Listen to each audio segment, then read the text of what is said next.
अरे घर वाले सब स्वार्थी हैं। बुरा लगेगा जो मोहासक्त लोग हैं, क्योंकि वो जानते नहीं।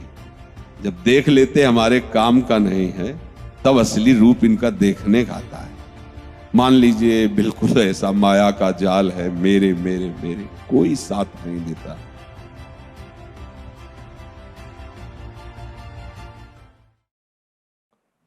पूज्य भाई जी महाराज वयोवृद्ध अवस्था थी और एक गलित कुष्ठ था। एक व्यक्ति को घर से निष्कासित हो गए। अरे घर वाले सब स्वार्थी। बुरा लगेगा जो मोहासक्त लोग हैं, क्योंकि वो जानते नहीं। जब देख लेते हमारे काम का नहीं है, तब असली रूप इनका देखने का आता है। मेरे भाई, मेरे ताऊ, मेरे चाचा, मेरे मेरे मेरे। और जब उस व्यक्ति की, एक यहाँ ब्रजवासी थे, हम भिक्षा मांगने जाते थे, उनको ब्लड कैंसर था, 30 वर्ष की अवस्था होगी। तो वो बिहारी जी की गली के चबूतरे में बैठे थे। हमसे पूछते क्या मिला बाबा, ले कृपा मानते थे। उनसे पूछा आपका घर नहीं है क्या? उनका नहीं, यही। फिर आप ऐसे कैसे, जब देखो तो आप यहीं बैठे? बोले ब्लड कैंसर है, अब कोई दवा नहीं कराता, घर में कोई बात नहीं करता, तो बस बिहारी जी की याद में गली में बैठे रहते हैं। जब प्राण निकल जाएंगे निकल जाएंगे। नई अवस्था 28-30 की, ऐसा शरीर, एकदम पीला शरीर, आंखें धसी हुई ऐसी। संतों को भ्रमण करने में बड़े बड़े अनुभव होते हैं। ये झूठा प्रेम, बिल्कुल। मान लीजिए बिल्कुल ऐसा माया का जाल है, मेरे मेरे मेरे, कोई साथ नहीं देता। भाई जी महाराज को वो व्यक्ति मिला, बड़ी दुर्गंध शरीर से, गलित कुष्ठ। भाई जी लाए अपने कमरे में, सबने भाई जी को रोआ, भाई जी आप वृद्ध शरीर हो, वैसे भी आपका रुग्ण शरीर, ना भाई जी हम ये बर्दाश्त नहीं करेंगे कि आपके कमरे में रुके। बोले कमरे में नहीं, 24 घंटे में 6 लोग तैयार हो, 7वें हम, समय बांधो, अलग अलग नियम से सेवा होगी इनकी। उनके आदेश को कोई काट नहीं सकता। सब ऐसे मुंह में भाई जी ने कपड़ा ऐसे। फिर एक दिन भाई जी ने कहा, जानते हो हमने तुम लोगों को क्यों लगाया है? क्योंकि तुम लोगों को भगवत प्राप्ति होनी है, इसलिए लगाया। होनी नहीं, करानी है, पर महापुरुष है ना, उनका तुम लोगों को भगवत प्राप्ति होनी है, समझो। ये जो कभी आपको सेवा का अवसर किसी को प्राप्त हो, कोई भी सेवा, तो मानना भजन का फल सेवा है, और सेवा का फल आराध्य देव को अधीन कर लेना है। आराध्य देव को अधीन कर लेना, प्रसन्न कर लेना नहीं, आराध्य देव को अधीन कर लेना। कहीं भी बड़ा चमत्कार सेवा में, ये नर रूप में जो नारायण की सेवा है, प्रभु की बहुत बड़ी सामर्थ्य, बहुत बड़ी सामर्थ्य। ऐसे करके जहां निकल रहे हो और आप उनको, एक बार किसी सेवा के विषय में था, तब गुरुदेव भगवान ने कहा कि हरि बड़ी कृपा करते हैं तब किसी को सेवा देते हैं। जैसे कोई बीमार है, आपको उसकी सेवा में लगाया गया, या किसी भी भोजन, कुछ भी सेवा, गुरुजन जो आपको सेवा में लगाते हैं, तो हरि की, ये प्रमाण आचार्य चरण हरिवंश महाप्रभु देते हैं। और नारमल जी से यही कहा था कि संतों की विशेष कृपा से मुझे श्री जी की सेवा मिली, और लकड़ी बीनना श्री जी की सेवा को आप धीमर से करवाना चाहते, रजोगुणी कहीं का बाहर से आता है, यहां रजोगुण लेकर के जा, मैं तुम्हारा त्याग करता हूं, आचार्य चरण ने ऐसा कहा था। यह सेवा बहुत बड़ी सिद्धि है। केसी घाट में, ये 24 वर्ष पहले की लगभग बात होगी, बारंडे में एक साधु वेश में से पड़े थे, दुर्गंध आती थी, परिक्रमा वही 2:30 और 3 के बीच में लगती थी। 2-4 दिन बराबर ऐसे देखा, मन में सोचा कि ये मरे हैं या जिंदा। एकदम नजदीक गए ऐसे उनको देखा, जे ही पलटाया तो कीड़े नीचे उनके शरीर में, मल ऐसे लगा हो। अब अकिंचन बाबा जी हमारे पास 1 रुपया नहीं, कोई व्यवस्था नहीं, हमारे रहने का ठिकाना नहीं, तो हम हाथ जोड़ के उनसे कहा क्या सेवा करें आपकी। धीरे से कहा हमें सुदामा कुटी पहुंचा दो। हम कहा आप सुदामा कुटी में रहते हैं क्या? नहीं, बाहर से आए हुए, सुना है वहां भोजन मिल जाता है। ठीक है, अब केसी घाट में वहां कोई रिक्शा तो जा ले सकता था, ताकत ऐसे उठाया खाना, कीड़े मल सब। सुदामा कुटी संत सेवा के लिए कल्पतरु पूज्य श्री सुदामा दास जी महाराज को कोटिशा प्रणाम। स्वयं वो अन्न मांग कर लाते थे, उपला बिनते थे, ऐसे सेवा प्रारंभ की थी और संतों को पवाते थे। उन्हीं के चरण अनुरागी जन आज भी कोई परिचय की जरूरत नहीं, कोई भी संत पेट भर भोजन पा सकता है और कई दिन बिना किसी परिचय के वहां शयन कर सकते हैं। ऐसी व्यवस्थाएं संतों के लिए।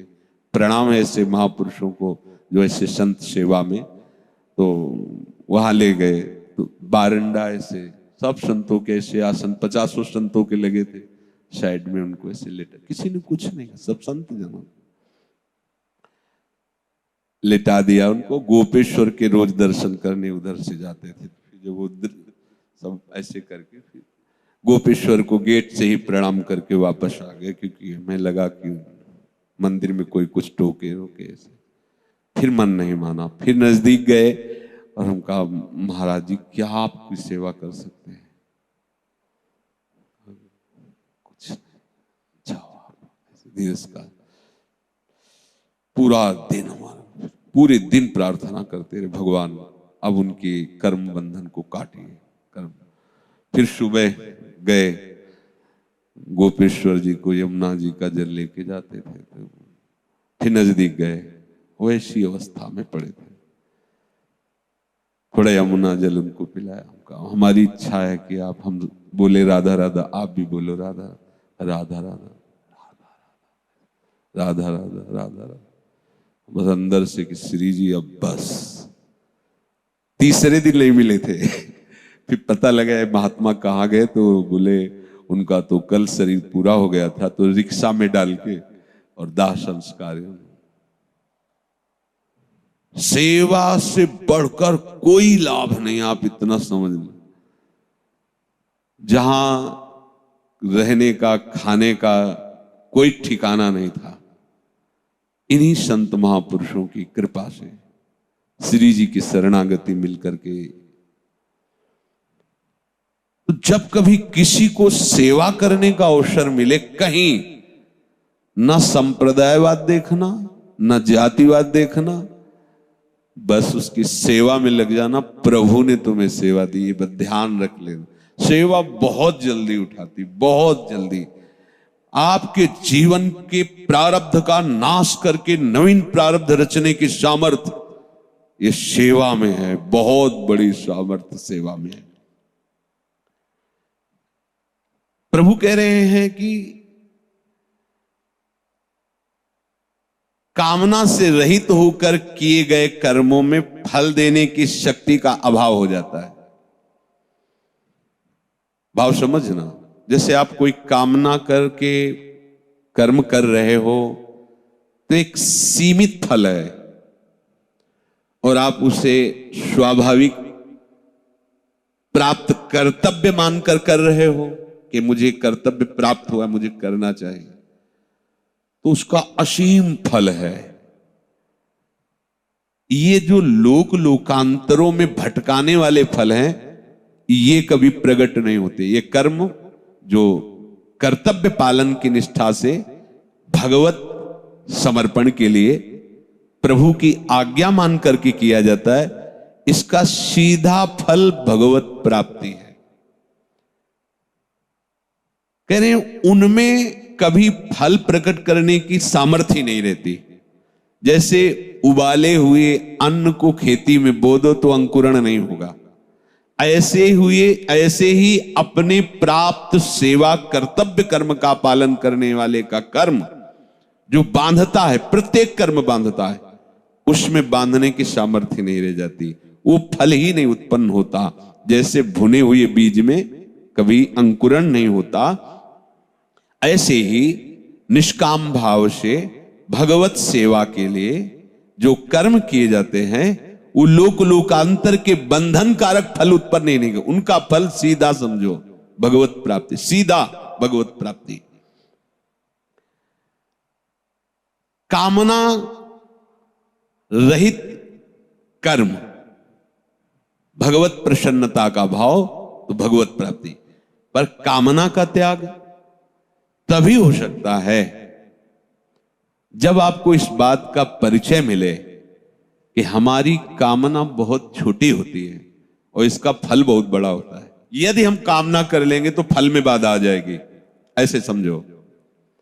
अगर हम कोई भी अब जैसे कोई सेवा ऐसी बन गई और आपने कामना कर ली कि मुझे अमुक चीज मिल जाए, वो मिल गई, खत्म हो गया। अगर आपने कामना नहीं की तो अमुक व्यवस्थाएं ऊपर से होंगी और वो उसका फल नहीं होगा, क्योंकि आपने चाहा ही नहीं। उसका फल होगा प्रभु से सीधा संबंध, और संबंध का फल है कि वो पूरा भार अपने ऊपर ले लेंगे और वो अपनी तरफ से आपकी व्यवस्था करेंगे। माला माल हो गए ना। तो भागवतिक भाव वाले उपासक को कभी भी किसी भी कर्म के परिणाम की चाह नहीं करनी चाहिए, ये समझ लो। अगर हम उसके निष्कामता के भाव को समझाने की चेष्टा करें तो अपने सीधे समझ रहे हैं, अपने को मांगना नहीं आता। अपने ऐसे हैं कि जो अमूल्य वस्तु है उसमें किलो 2 किलो बैंगन लेके चले आएंगे, इतनी अकल वाले हैं, इसलिए उन्हीं के ऊपर छोड़ दो। सुतीक्ष्ण जी से भगवान कहते वरदान मांगो, तो उन्होंने कहा प्रभु मुझे पता ही नहीं कि वरदान क्या होता है और कैसे मांगा जाता है, ये क्या होता है और कैसे मांगा जाता है, आप ही हंस पड़े, बोले बहुत चतुर हो। समझना, ये परम चतुरता है कि किसी भी सेवा का, किसी भी भगवत कार्य का आप परिणाम निश्चित न कर ले कि अगर ये मैं कर रहा हूं ये हो जाएगा, घाटे में हो गए। अपने लिए अब हमको कुछ नहीं करना है, ध्यान देना, वो सब लौट के आपको ही होगा। पर अपने लिए यदि आपने कुछ मांग के कुछ किया तो कुछ में रह जाओगे, और अपने को समर्पित कर दिया, जिनको समर्पित किया उनके लिए कर रहे तो सब कुछ आपका हो गया। ये बड़ी चतुराई की बात है। अपने साथ कर्म का कोई संबंध नहीं, क्योंकि अपने लिए नहीं कर रहे। जब तक अपने लिए कर्म करोगे तब तक कामना बनी रहेगी, जब तक कामना बनी रहेगी तब तक संसार का चक्र ये आपको छोड़ेगा नहीं, फंसा लेगा आपको। भगवान कह रहे हैं कर्म करना ही है, फल की इच्छा न रखते हुए, ये पहले निश्चित कर लो। आप आगे बढ़िया वर्णन है, समय कम है।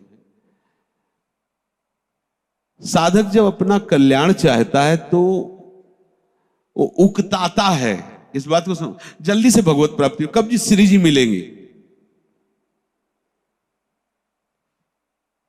वो उकताता है। उकता करके वो सोचता है कि सब घर परिवार छोड़ दूं, सारे कार्य छोड़ दूं, एक जंगल में जाके एकदम ऐसे। ये उकताना और ये सोचना भगवत प्राप्ति नहीं है। बहुत धैर्य से, जंगल में कितने दिन टिकोगे, हवा खा के तो नहीं रहोगे ना, आना तो पड़ेगा गांव में भिक्षा, ये कर्म नहीं है क्या, आना तो पड़ेगा। वो 2 विभाग कर लेता है, ये संसार के काम छोड़ो, वही भगवत कार्य करो, भगवत भाव से, कहीं उकताने की जरूरत। हाँ, आपको वैराग्य हो रहा है, आप देख रहे हो अपने सब कर्तव्य के पालन में निष्ठ है, आप निकलो, सबसे अनुमति लो, निकलो और आप अपने मार्ग को चयन करो। यदि आपको वो सेवा मिली है, वो कर्तव्य मिला है, नाम जप करते हुए भगवत प्रसन्नता के लिए उस कार्य को करो। कर्मों का स्वरूप से त्याग करके साधक सोचता है कि मैं एकांत में बैठकर सिद्धि प्राप्त कर लूंगा, ये भ्रम है। अधिकतर बीमार हो जाते हैं क्योंकि मेहनत करके पहले खूब, अब बैठे बैठे भारी शरीर, अब क्योंकि कर्म किए बिना रह नहीं सकते, तो अब कर्म क्या हो रहा है भाई, यही खाना पीना सोना हगना नहाना, समझ रहे हो ना, ये कर्म नहीं हो रहा क्या? वो सोच रहे कर्म के त्यागी, बोले हम तो संसार के त्यागी, ये संसार नहीं है क्या? बहुत सूक्ष्मता समझना। आपने भगवत भाव को समझा नहीं। एक किसान आदमी थे, उन्होंने देखा संतों को खूब सब प्रणाम कर रहे हो, महाराज जी अब हमें शिष्य बना लो। बन जाओ संतों, क्या हो तो चाहते ही कि सब भजन करें। पत्नी से लड़ झगड़ करके वैराग्य ले लिया और अब वहां महाराज जी के पास रोज नाना प्रकार के भोग सामग्री किसान आदमी पाते रहे, खूब अधिक पकवान आदि पा पा के, और साल भर में पी लिया हो गए, लीवर खराब हो गया। भजन में तो भोजन देख के बैरागी बोले थे ना, शरीर जो फूल गया सब ऐसे हो गए। बोले महाराज जी अब हम घर जाना चाहते हैं। बोले जाओ, वो तो निरपेक्ष माप, इसकी हिसका बाढ़ा जोग, छीजी काया तन में रोग। ये उपद्रवी स्वभाव, उक्ताया स्वभाव की जरूरत नहीं, बहुत धैर्य से। तभी हम कहते हैं कि पकड़ो, छोड़ने की चिंता मत करो, पकड़ो श्री जी के नाम को, रूप को, लीला को, धाम को, और सुलझ के चलो। जब कभी तुम्हें कोई भागवतिक सेवा, किसी जीव की सेवा, संत की सेवा, ऐसी परिस्थिति जहां कोई छू न रहा हो, मतलब नाच पड़ना कि भगवान ने माया पर विजय प्राप्त करने के लिए मुझे अवसर दे दिया, मुझे सेवा का अवसर दे दिया। और जो आप घर परिवार की सेवा कर रहे हो वो भी हमारा मार्ग भक्ति का है, जिसमें मानना है, हमें मानना है कि हमारे परिवार के रूप में मेरे प्रभु हैं, मैं उनकी सेवा करूंगा, मैं उनसे सुख लेने की भावना नहीं रखूंगा, उनको सुख देने की भावना करूंगा, मोह से नहीं, ममता युक्त होके नहीं, भगवत भाव से करूंगा। आप सच्ची मानिए, सच्ची मानिए, आपके बेटे के रूप में, आपकी बेटी के रूप में, आपकी पत्नी के रूप में, आपके परिवार के रूप में मेरे प्यारे ही हैं, दूसरा कोई नहीं। बड़ा आनंद आ जाएगा, आप परमार्थ के शुद्ध पथिक वही बन जाएंगे। भगवान की वाणी पर विश्वास करके आप आगे बढ़िए। श्री राधा वल्लभ लाल।